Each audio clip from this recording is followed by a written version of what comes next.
प्रिय दर्शकों नमस्कार। आइए सुनते हैं आज का मुख्य समाचार। सेल राउरकेला इस्पात संयंत्र के विद्युत वितरण विभाग द्वारा किए गए उद्यमशील प्रयासों से बढ़ी परिचालन दक्षता। सेल आरएसपी द्वारा प्रकृति गौ अनुसंधान केंद्र प्राइवेट लिमिटेड के माध्यम से जैविक खाद और कीटनाशकों के उत्पादन का समर्थन। और आज़ादी का अमृत महोत्सव की 2.0 कड़ी में आज के व्यक्तित्व हैं अनंत पटनायक।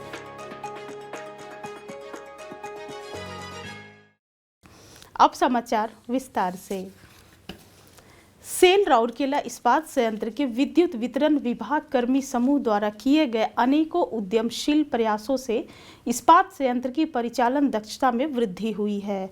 उल्लेखनीय है कि राउरकेला इस्पात संयंत्र ऊर्जा आदान प्रदान में बिजली बेचने के लिए मेसर्स पीटीसी के साथ पावर विक्रय सेल समझौता करने वाला पहला एकीकृत इस्पात संयंत्र बन गया है।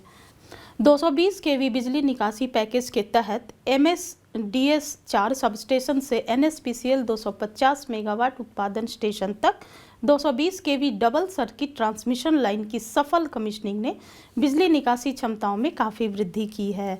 मार्च 2022 में NSPCL में 250 मेगावाट इकाई के चालू होने से 250 मेगावाट इकाई के नियमित स्थिर संचालन में मदद मिली है और SMS 2 के HLF 2C फर्नेस में चालू किए गए नए 28 MVA फर्नेस ट्रांसफार्मर ने इसकी परिचालन दक्षता को बढ़ाया है। विद्युत आदान प्रदान से 105.55 MU बिजली की रणनीतिक और नियोजित खरीद के परिणाम स्वरूप 504.7 लाख रुपए की पर्याप्त बचत हुई है। E7 SS, LCSS 10 और LCSS 11 सबस्टेशन पर 6 नए 3200 एम्पियर LT एयर सर्किट ब्रेकरों की कुशल रेट्रोफिटिंग ने शून्य उत्पादन हानि सुनिश्चित की है। इसी प्रकार SSM पंप हाउस 6.6 केवी बोर्ड, SSM E2 6.6 केवी सबस्टेशन, 6.6 केवी NGEF MOCB में पैनलों को न्यूमेरिकल रिले के साथ नए HTVCB पैनलों से प्रतिस्थापित किया गया है, जिससे बेहतर रिले डिस्प्ले सेटिंग और रियल टाइम करंट वोल्टेज मूल्य प्राप्त हुआ है। इन हाउस संसाधनों का उपयोग करके MSDS 2 63 MVA TR1 132 केवी तेल से भरी बुशिंग के प्रतिस्थापन के परिणाम स्वरूप तेल रिसाव को रोका जा सका है। हॉकी विश्व कप के दौरान विभाग ने टाउनशिप में सुचारू यातायात आवाजाही के लिए हीराकुंड गेट को जल्द बंद करने के लिए स्ट्रीट लाइटिंग, गेट की रोशनी और हॉट स्ट्रिप मिल 2 और स्लैग ग्रेन्युलेशन प्लांट का विद्युतीकरण रिकॉर्ड समय में पूरा किया। सेल राउरकेला इस्पात संयंत्र NIT राउरकेला का एक स्टार्टअप प्रकृति गौ अनुसंधान केंद्र प्राइवेट लिमिटेड के माध्यम से जैविक खाद और कीटनाशकों के उत्पादन में आर्थिक मदद कर रहा है, जिसे NIT के foundation for technology and business incubation FTBI centre में शुरू किया गया। स्टार्टअप की स्थापना नवंबर 2020 में कंपनी के संस्थापक और मुख्य कार्यपालक अधिकारी श्री गोकुल मिंज द्वारा की गई थी।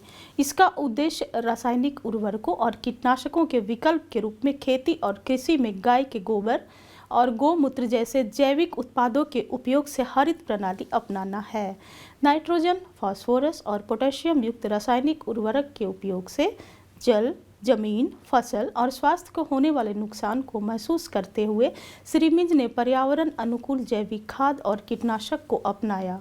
उन्होंने और उनकी टीम ने गाय के गोबर, अन्य कार्बनिक घटकों और रॉक फॉस्फेट के विशिष्ट मिश्रण पर काम किया, जिसमें रॉक फॉस्फेट मिश्रण का केवल 8% 10% शामिल है, जो पौधों द्वारा एक या अधिकतम 2 फसल में पूरी तरह उपयोग कर लिया जाता है। स्व डिजाइन किए गए यांत्रिक उपकरण में खाद मिश्रण को आसानी से मिलाकर उपयोग के लिए दानेदार बनाया जा सकता है। मोटे तौर पर दानेदार खाद फिर एक शेयर से गुजरती है, जहां से छोटे, सूखे और समान दाने बाहर आते हैं। बिक्री के लिए पैकेजिंग के तौर पर उन्हें प्रकृति संजीवनी के नाम से छोटे छोटे पैकेट में भरा जाता है। उनके पास प्रति माह 10 टन जैविक खाद का उत्पादन करने की क्षमता है। रक्षक एक और जैविक कीट नियंत्रण उत्पाद है जिसे टीम द्वारा कीड़ों और कीटों को दूर रखने के लिए खेतों में अंधाधुंध उपयोग किए जाने वाले संक्षारक रासायनिक कीटनाशकों के विकल्प के रूप में तैयार किया गया है।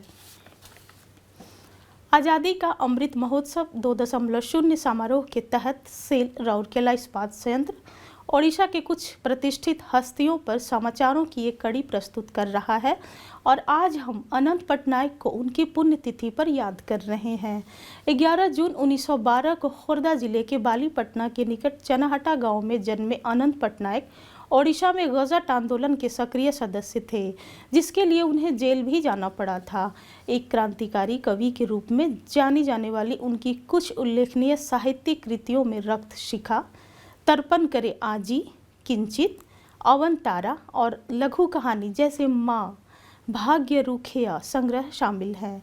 1965 में उन्हें मैक्सिम गोर्की की पुस्तक द मदर के ओडिया में मूल लेखन गोर्की के उत्कृष्ट अनुवाद के लिए सोवियत भूमि नेहरू पुरस्कार से सम्मानित किया गया था। 1980 में उन्हें उनकी कविता अवंतरा के लिए केंद्र साहित्य अकादमी पुरस्कार से सम्मानित किया गया। इस महान उड़िया लेखक, अनुवादक और कवि ने 25 जून 1987 को अंतिम सांस ली। इसके साथ ही आज के हिंदी समाचार यहीं समाप्त होते हैं। नमस्कार।